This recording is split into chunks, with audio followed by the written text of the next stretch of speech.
পরি ঘুমিয়ে গেছে। সাদি ল্যাপটপে কাজ করছে। ছোঁয়া গিয়ে সাদির সামনে বসে পড়ে। সাদি ভ্রু কুঁচকে এক পলক তাকায় ছোঁয়ার দিকে, তারপর আবার কাজে মন দেয়। ছোঁয়া গালে দুই হাত ঠেকিয়ে সাদিকে দেখতে থাকে। খুঁটিয়ে খুঁটিয়ে দেখা যাকে বলে। বিলাই চোখ দুটো, সরু নাক, এলোমেলো চুল, ঘন কুচকুচে কালো দাড়ি, ফর্সা মুখখানা। নাকের ওপর লাল ব্রণ উঠেছে। ফর্সা লোমশযুক্ত বড় হাতখানা, তাতে বড় বড় আঙুল। লোকটা আকর্ষণীয়, একটু বেশিই আকর্ষণীয়। তার দিকে ভালো করে তাকালে যে কেউ প্রেমে পড়তে বাধ্য, যে কারো ভালো লাগবেই। আমি যদি আপনাকে ভালোবেসে ফেলি তাহলে কি ক্ষতি হবে? ছোঁয়ার এরকম প্রশ্নে বিরক্ত হয় সাদি। এটা কোনো প্রশ্ন হলো? তোমার ইমনের কি হলো? কি আর হবে?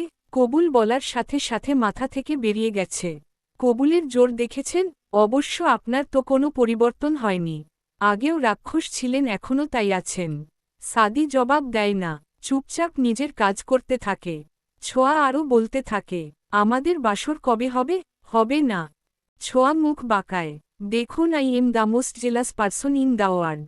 যেটা আমার সেটা আমারই। তো আপনি আমার সাথে সংসার করে রিমি আপুর কথা ভাববেন, এটা তো আমি হতে দিতে পারি না, তাই না? একদম চোখ গেলে হাতে ধরিয়ে দিব। মানলাম আপনাদের সম্পর্ক ছিল, তাই বলে এখনো? আমি কিন্তু মেনে নিব না। বউ রেখে পরক্রিয়া করার অপরাধে আপনাকে জেলে পুরে দিব, সোজা সাফ সাফ বলে দিলাম। রিমি ফিমির কথা ভুলে ছোঁয়ার কথা ভাবতে থাকুন। সাদি জবাব দেয় না, সে তার কাজ করতে থাকে। ছোঁয়া সাদির পেছনে গিয়ে সাদির পিঠে ভর দিয়ে বসে, তারপর চোখ বন্ধ করে বলতে থাকে, আমিও তো ইমন ভাইয়ার প্রতি দুর্বল ছিলাম। কবুল বলার আগ মুহূর্ত পর্যন্ত আমার মনে হচ্ছিল আমি তাকে ছাড়া থাকতে পারব না। কিন্তু কবুল বলার পর থেকে এই অবধি তাকে আমার সেইভাবে মনেই পড়েনি। মানুষ বলে না কবুলের আলাদা একটা পাওয়ার আছে, এটা কিন্তু সত্যি। আপনি মানেন কি না জানি না। আপনার কি একটুও ফিল হয় না? কখনো মনে পড়ে না আমার কথা? মন থেকে বলছেন? সাদি ল্যাপটপ নিয়ে সরে যায়। ছোঁয়া ধপ করে পড়ে যায়। ব্যথা পায়নি, তবে চমকে উঠেছে। সোজা হয়ে বসে রাগে গোজগোজ করতে থাকে, শয়তান বেডা, আমাকে এভাবে ফেলে দিলেন কেন? মনে কি মায়া দয়া নেই? পাষাণ লোক একটা। সাদি তবুও কথা বলে না। রুমের লাইট অফ করে পরীর পাশে শুয়ে পড়ে। ড্রিম লাইট জ্বালিয়েছে। হালকা লাল রঙে ছেড়ে গেছে রুমটা। এখন আর ছোঁয়ার ভয় করছে না। ছোঁয়াও শুয়ে পড়ে পরীর বুকের ওপর হাতে রাখে। তাকায় এক পলক সাদির দিকে। সে ছোঁয়ার দিকেই তাকিয়েছিল, তাই চোখাচোখি হয়ে যায়। কেউ কারো থেকে চোখ ফেরায় না। দীর্ঘক্ষণ দুজন দুজনের চোখে ডুবে থাকে। হয়তো কিছু খোঁজার চেষ্টায় আছে তারা। সাদিকে দেখতে দেখতে ছোঁয়া কখন ঘুমিয়ে পড়েছে নিজেই বুঝতে পারে না। ছোঁয়া ঘুমালে সাদি উঠে বসে আলমারি খুলে নিজের ড্রয়ার থেকে রিমি আর তার একটা জোড়া ছবি বের করে। বেকনিতে চলে যায়। রিমির মুখের দিকে তাকিয়ে থাকে। বাঁ হাতে একটু ছুঁড়ে দেয় ফটোতে থাকা মুখখানা। বুক কেঁপে ওঠে সাদির। এই মানুষটাকে ভুলে যাবে? সাদি কখনো কোনোদিন এক মিনিটের জন্য এই মানুষটাকে মন থেকে সরাতে পারে না। পরী না থাকলে হয়তো এতদিনে সাদির জীবনটাও থাকত না। বলা বাহুল্য, পরীর জন্যই সে বেঁচে আছে। শুনেছে রিমির বিয়ে হয়ে গেছে। সাদি যদি নিজে বিয়ে করার আগে জানতে পারত রিমির ডিভোর্স হয়ে গেছে, তাহলে সে কখনোই ছোঁয়াকে বিয়ে করত না। রিমিকেই সে বিয়ে করত, জোর করে হলেও। নিজের ভাবনা দেখে মুচকি হাসে সাদি। ছোঁয়ার কথাও ভাবে। মেয়েটা ভালো, তবে বাচ্চা, ম্যাচুরিটির অভাব। তবে একদিন ঠিক হয়ে যাবে। সব থেকে বড় কথা, পরীকে সে জান দিয়ে ভালোবাসে। আর রিমি, পরী যেদিন দুনিয়াতে আসলো সেই দিন রিমিকে নিয়ে এসেছিল হাসপাতালে। ছোট্ট পরীর আদুরে শরীর রিমির কোলে তুলে দিয়েছিল সাদি। রিমি নাক সিটকে ছিল। তারপর একদিন বলেছিল, পরীকে আমরা দুজন মানুষ করব। রিমি সোজাসাপটা বলে দিয়েছিল, অন্যের বাচ্চা নিয়ে মাতামাতি করার রুচি তার নেই। ছোঁয়া আর রিমির কত পার্থক্য, তাই না? এত সব ভাবনার মাঝেই ফজরের আজান দিয়ে দেয়। গোটা একটা রাত সাদি বেকনিতে চিন্তা করতে করতে কাটিয়ে দিল। পরের দিন ছোঁয়া জানায় পরীকে নিয়ে কলেজে যাবে। নিজের ব্যাগে পরীর দুধ, হালকা খাবার আর বাড়তি একটা জামা ভরে নেয়। আজকে থেকে সে সিফাতের কাছে আইসিটি প্রাইভেট পড়বে, তাই সকালে বের হতে হচ্ছে। পরীকে ঘুম থেকে টেনে তুলেছে। রিকশা করে কলেজে পৌঁছায় ছোঁয়া। 9টায় পড়াবে। এখন বাজে 8:40। আরও 20 মিনিট আছে। পরীকে ক্যারি করতে ভীষণ কষ্ট হচ্ছে ছোঁয়ার। বাচ্চা কোলে করে হাঁটা যায় নাকি? যে রুমে পড়ানো হবে ছোঁয়া সেই রুমে যায়। দরজার সামনে দাঁড়িয়ে দেখে সিফাত অন্য ব্যাচ পড়াচ্ছে। সরি স্যার, আমি একটু তাড়াতাড়ি এসে পড়েছি। পেছনে গিয়ে বসতে পারি? সকলে তাকায় ছোঁয়ার দিকে। বাচ্চা নিয়ে পড়তে এসেছে? অনেকেই হাসাহাসি শুরু করে দেয়। সিফাত অনুমতি দেয়। ছোঁয়ার রুমে ঢুকে সকলকে উদ্দেশ্য করে বলে, আমার বাচ্চাটা একা একা থাকবে তাই নিয়ে এসেছি। পড়ালেখা করতেই হবে, আমার বাবার স্বপ্ন। আর বাচ্চাটাকেও যত্ন করতে হবে, এটা তার বাবার অর্ডার। তাছাড়া গতকাল কলেজ থেকে বাসায় ফিরে দেখি আমার বাচ্চার হাত কেটে গেছে। এখানে হাসাহাসি করার কি হলো? আপনারাও একদিন বাবা মা হবেন, তখন বুঝবেন। সকলের হাসি হাসি মুখ চুপসে যায়। ছোঁয়া পরীকে নিয়ে পেছনের সিটে বসে ফিটার খাওয়াতে থাকে। পরীর হাত কেটেছে শুনে সিফাত আর পোড়ানোতে মন দিতে পারে না। সকলকে ছুটি দিয়ে দেয়। সবাই বেরিয়ে গেলে সে পরীর কাছে এসে বসে। পরী ফোনে গেমস খেলছে। বাচ্চাটাকে আজকেই সে প্রথমবার এতটা কাছ থেকে দেখছে। এটা তার সন্তান, তার মেয়ে আফরা ইবনাত পরী। নামটা সেই ঠিক করেছিল। 2 মাস পরে 4 বছর তার মেয়েটার। বড় হয়ে যাচ্ছে, কি সুন্দর দেখতে। ফোনে দেখেছে, কিন্তু এখন তার হাত কাঁপছে। ইচ্ছে করছে একটু ছুঁয়ে দিতে। পরীর নজর পড়ে সিফাতের দিকে। এক গাল হেসে ফোনটা ফেলে দেয় সে। বাবা তুমি এসেছ বলেই সিফাতের গলা জড়িয়ে ধরে। ছোঁয়া অবাক হয় না, কারণ সে শিখিয়েছে পরীকে। সিফাত অবাক হয়, তার মেয়ে তাকে বাবা বলে ডাকছে। গলা জড়িয়ে ধরেছে। সিফাত পরীকে বুকের মধ্যে জাপটে ধরে।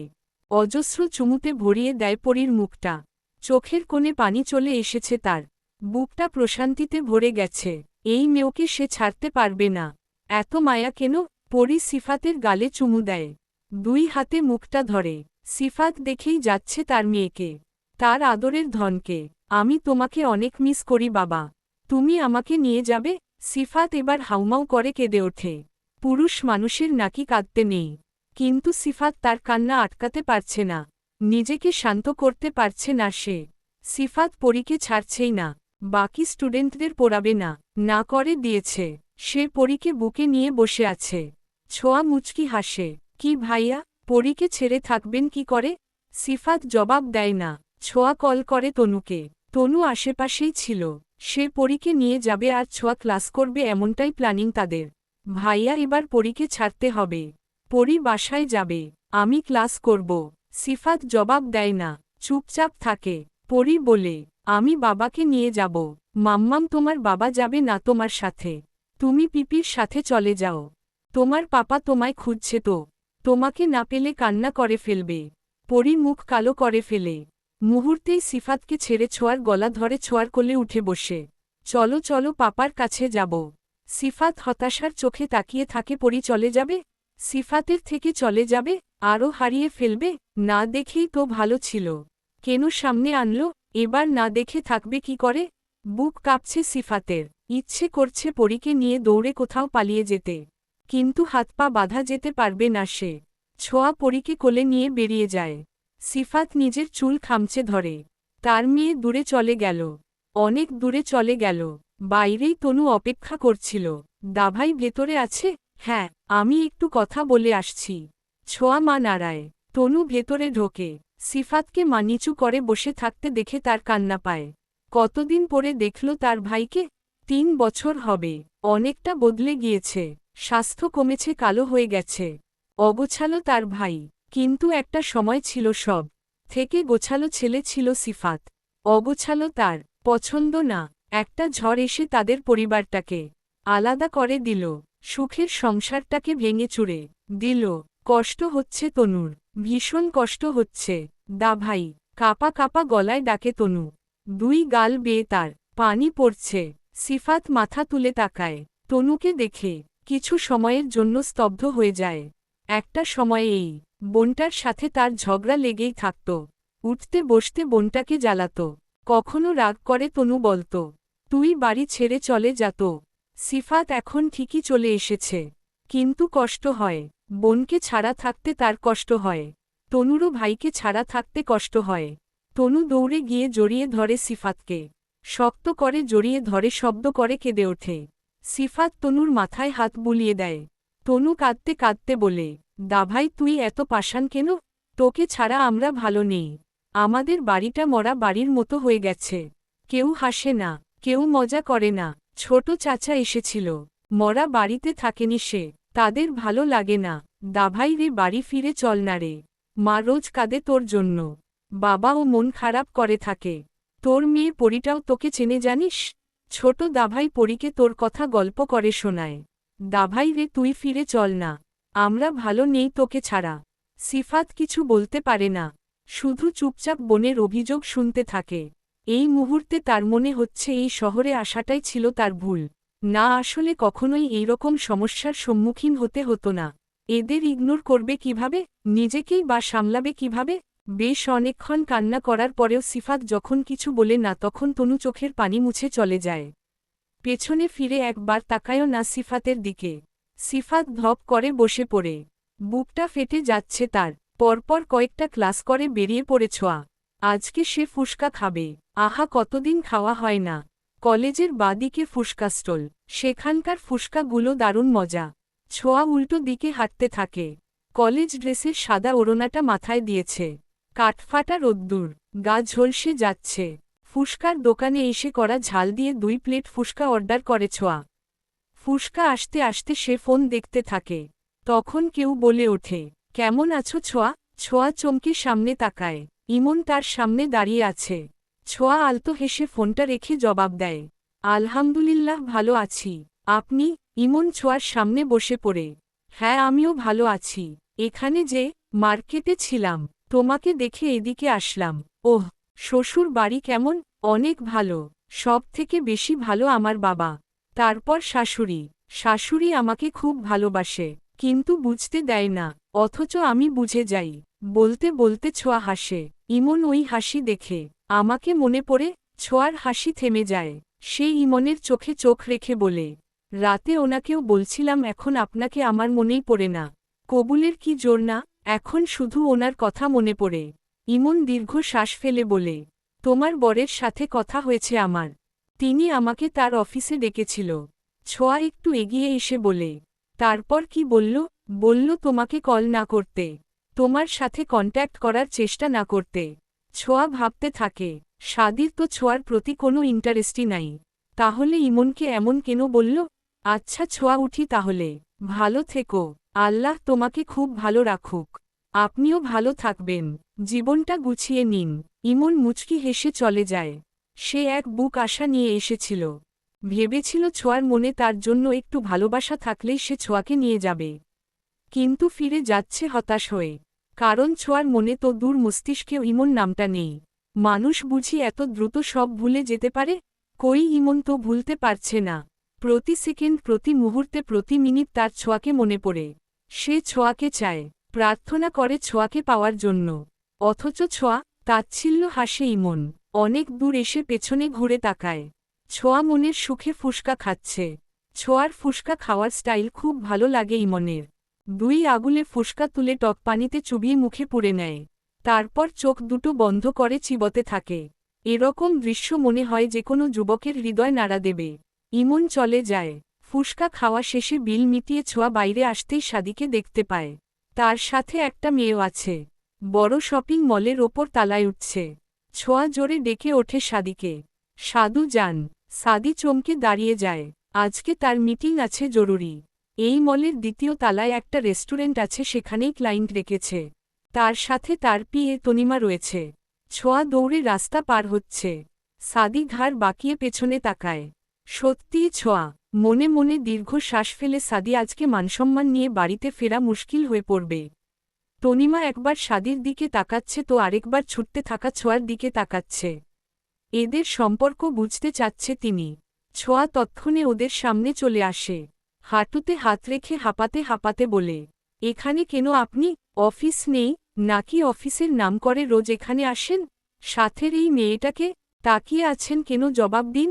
সাদি চোখ পাকিয়ে তাকিয়ে আছে ছোঁয়ার দিকে। তনিমা শুকনো ঢোক গিলে বলে, ম্যাম আমি স্যারের পিএ। ছোঁয়া মেয়েটার পা থেকে মাথা পর্যন্ত এক পলক দেখে বলে, মেয়েরা কেন পিএ হবে? সাদি এবার ধমক দেয়, স্টপ দিস, বাসায় যাও। আমার কাজ আছে। সাদি ভীষণ বিরক্ত। ছোঁয়া নামক রমণী তার জীবনটাকে তেজপাতা বানিয়ে দিচ্ছে। এই যে সে এসেছে জরুরি মিটিং করতে, কিন্তু তার পাশে বসে মোমো গিলছে ছোঁয়া। ক্লাইন্টরা হা করে ছোঁয়াকে দেখছে। তাতে অবশ্য ছোঁয়ার কোনো হেলদোল নেই। সে খেয়েই যাচ্ছে। সাদি বিরক্তিতে ফোঁস করে শ্বাস টেনে নিজেই কাজ শুরু করে দেয়। খাওয়া শেষে ছোঁয়া গালে হাত দিয়ে সাদিকে দেখতে থাকে। কি সুন্দর বর তার! আহা, গোলগাল মুখখানা, চাপ দাড়ি, গোলাপি ঠোঁট, বিলাই চোখ। পারফেক্ট একটা চকলেট কেক। এত কিউট কারো বর হয়? ইচ্ছে করছে গিলে খেয়ে ফেলতো, কিন্তু কি আর করার, ফাটা কপাল। খাওয়া দূর, ছুতে গেলেই জামাই ছ্যাঁত করে উঠবে। ছোঁয়াকে ধাক্কা মেরে দূরে সরিয়ে দেবে। ধপ ধপ কয়েকটা ধমক দিয়ে দিবে। রাক্ষস কি না! ছোঁয়া মুখ বাঁকায়। সাদি সেটা খেয়াল করে, কিন্তু কিছু বলে না। ক্লাইন্টদের সাথে সিন ক্রিয়েট করতে চায় না সে। আচ্ছা আপু, আপনার এই পা কাটা ড্রেস কোথা থেকে কিনেছেন? আমিও কিনব। সকলেই চুপ করে যায়। দৃষ্টি পড়ে ছোঁয়ার ওপর। সুমু এদিক সেদিকে তাকাচ্ছে। সাদি রেগে যায়। কি হচ্ছে টাকি? দাঁতে দাঁত চেপে বলে সাদি। কি আর হবে, আমি এই জামা কিনব। আপাই কোথা থেকে কিনেছ ঝটপট বলে ফেলো। আমি এখনই কিনব, এই মুহূর্তেই কিনব। সাদি দীর্ঘ শ্বাস ফেলে পকেট থেকে ওয়ালেট বের করে একটা কার্ড ধরিয়ে দেয় ছোঁয়ার হাসে। সুমু দেখো তো একে। ছোঁয়া কার্ড পেয়ে খুশি হয়ে যায়। খুশি হয়ে সাদির গাল টেনে দেয়। আমার টুনুমুনু জামাই, উম্মা বলেই সে নাচতে নাচতে চলে যায়। সকলেই হা করে তাকিয়ে থাকে। এটা কি ছিল? সাদমান চৌধুরী ওয়াইফ তাকে নাকে দড়ি দিয়ে ঘুরাচ্ছে। সকলেই মুখ টিপে হাসে। সুমু ছোঁয়ার পেছনে পেছনে যায়। মার্কেটে গিয়ে বাঁধে আরও এক বিপত্তি। ছোঁয়া সব দোকানে ঘুরছে আর সুমুকে দেখিয়ে বলছে এই রকম ড্রেস আছে কিনা। সেই একই ড্রেস দিতে পারছে না। এতে ছোঁয়া বিরক্ত হয়ে বকেও দিচ্ছে ওনাদের। শেষমেশ কপাল করে একটা দোকানে পেয়ে যায়। সেখানে সেম এমন ড্রেস আছে। ছোঁয়া সেটা নিয়ে বিল মিটিয়ে নেয়। তারপর সুমুর পরামর্শে আরও কিছু শর্ট ড্রেস নিয়ে একা একাই বাড়িতে যাওয়ার জন্য রিকশা ডেকে নেয়। সুমু এতবার না করে তবুও শুনে না ছোঁয়া। সে চলে যায়। সুমু হতাশ হয়। এত পাজি মেয়ে হয়। ছোঁয়া বাসায় ফিরে পরীকে খাওয়ায়, তারপর নিজে ফ্রেশ হয়। সাবিনা বেগমের শরীর ভালো নেই। তাই ছোঁয়া রান্না বসায়। রান্না করার মাঝেই কল করে সিমি। মুচকি হাসে ছোঁয়া। ভিডিও কল দিয়ে পরীকে ফোনটা ধরিয়ে দিয়ে সে রান্নায় মনোযোগ দেয়। পরী সুন্দর করে কথা বলতে থাকে সিমির সাথে। ফোনে কথা বলাতে এক্সপার্ট সে। পরী কথা বলতে বলতে ছোঁয়া রান্না প্রায় শেষ করে ফেলে। তখনই কলিং বেল বেজে ওঠে। এই সময়ে কে আসবে? ছোঁয়া কপাল কুঁচকে ওড়নায় হাত মুছতে মুছতে চলে যায় দরজা খুলতে। দরজার সামনে দাঁড়ানো মানুষটাকে দেখে চমকে ওঠে ছোঁয়া। তার সামনে রিমি দাঁড়িয়ে আছে। রিমিও ছোঁয়াকে দেখে অবাক হয়ে যায়। ছোঁয়া, তুই এখানে? ছোঁয়া মাথা নিচু করে শুকনো ঢোক গিলে। রিমি কি ওনার কাছে চলে এসেছে? এবার কি সাদি ছোঁয়াকে তাড়িয়ে দিবে? ছোঁয়া কোথায় যাবে? পরী সাদি ওদের ছেড়ে থাকবে কি করে? ছোঁয়া তো মরেই যাবে। ছোঁয়াকে চুপ থাকতে দেখে রিমি আরও বলে ওঠে, ছোঁয়া কথা বলছিস না যে? ছোঁয়া আমতা আমতা করে বলে, তুমি কার কাছে এসেছ আপু? সাদির কাছে। বাসায় আছে। রিমি ছোঁয়াকে পাশ কাটিয়ে ভেতরে ঢুকে পড়ে। পরীকে খেলতে দেখে এগিয়ে যায় পরীর কাছে। ছোঁয়া রিমির পেছনে পেছনে আসে। রিমি পরীকে কোলে নিতে যায়, পরী কোলে ওঠে না, বরং দৌড়ে ছোঁয়ার কাছে চলে যায়। ছোঁয়ার পেছনে লুকিয়ে পড়ে। রিমি ভ্রু কুঁচকে তাকায়। ছোঁয়া, তুই এখানে কেন? আমি এখানে কেন? ছোঁয়া জবাব দিতে পারছে না। তার গলা কাঁপছে। ভীষণ কান্না পাচ্ছে। ভয় করছে তার। জীবনটা কি এখনই বদলে যাবে? তখনই সিঁড়ি বেয়ে নেমে আসে সাবিনা বেগম। তুমি কে? রিমি এক গাল হেসে সালাম দেয় সাবিনাকে। সাবিনা চিনতে পারে রিমিকে। এই সেই মেয়ে যে তার ছোট ছেলেকে নিঃস্ব করে চলে গিয়েছিল। আন্টি ভালো আছেন? সাবিনা গম্ভীর মুখে জবাব দেয়। ভালো আছি। তুমি এখানে কেন? সাদির সাথে কথা বলতে এসেছি। সাদির বিয়ে হয়েছে। তার সুন্দর একটা সংসার আছে। যাই কথা বলতে আসো, আশা করব তুমি সাদির সংসার ভাঙতে আসনি। সাদি বিয়ে করেছে শুনে রিমি ভীষণ অবাক হয়। সাদি বিয়ে করেছে? কেন করতে পারে না? তা পারে, কিন্তু সাদি বিয়ে করে নিল। তো কি তোমার ডিভোর্স হওয়ার জন্য অপেক্ষা করার কথা ছিল সাদির? রিমি জবাব দেয় না। তখনই ক্লান্ত শরীরে বাড়িতে ঢুকে সাদি। পরী পাপা ডেকে দৌড়ে সাদির কোলে উঠে পড়ে। সাদি রিমিকে দেখে বেশ অবাক হয়েছে। ছোঁয়া গিয়ে সাদির অফিস ব্যাগ আর কোট নিয়ে নেয়। রিমি সাদিকে দেখে খুশি হয়ে এগিয়ে যায়। তুমি এখানে? তোমার সাথে কথা আছে। সাদি ছোঁয়ার দিকে এক পলক তাকায়। ছোঁয়া ছলছল চোখে তাকিয়ে আছে। সাবিনা বেগমও রেগে তাকিয়ে আছে। ঠিক আছে তুমি যাও পরে দেখা করে নিব। রিমির হাসি মুখটা চুপসে যায়। এমনটা তো হওয়ার কথা ছিল না। রিমি মিট করতে চেয়েছে মানে সাদির এখন সব ছেড়ে রিমির পেছনে যাওয়ার কথা ছিল। এতটা বদলে গেছে সাদি। সাদি আমার জরুরি কথা আছে এবং আমি এখনই কথা বলতে চাই। রিমির গলায় তেজ স্পষ্ট। সাদি দীর্ঘ শ্বাস ফেলে। সরি আমার এখন সময় নেই। আমি অফিস থেকে ফিরেছি। আমার বাচ্চা আমার জন্য অপেক্ষা করেছিল সারাদিন। এখন তাকে সময় দিতে হবে। তুমি আসতে পারো। রিমির চোখে পানি চলে আসে। এতটা অবহেলা, মানুষ এইভাবেও বদলে যেতে পারে? তুমি বিয়ে করেছ? প্রশ্নটা সাধারণ, কিন্তু এই সাধারণ প্রশ্নটা করতে রিমির গলা কাঁপে। আর ছোঁয়ার হৃৎপিণ্ড কাঁপছে। সাদি কি জবাব দিবে? সে কি বলবে, হ্যাঁ করেছি বিয়ে, নাকি অন্য কিছু বলবে? অধিক আগ্রহে সাদির মুখের দিকে তাকিয়ে আছে দুজন নারী।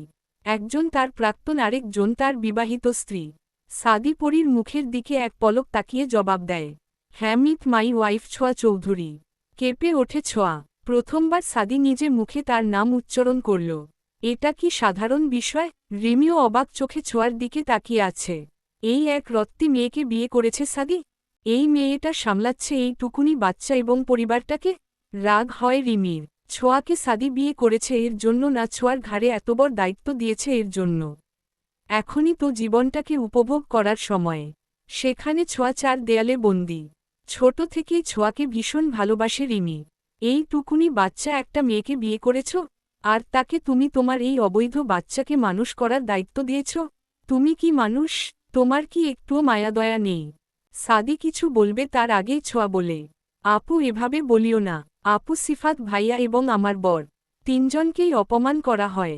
তুমি প্লিজ ওদের অপমান করিও না। পরী পবিত্র, আর তার থেকেও পবিত্র আমার সাদমান চৌধুরী। চলবে।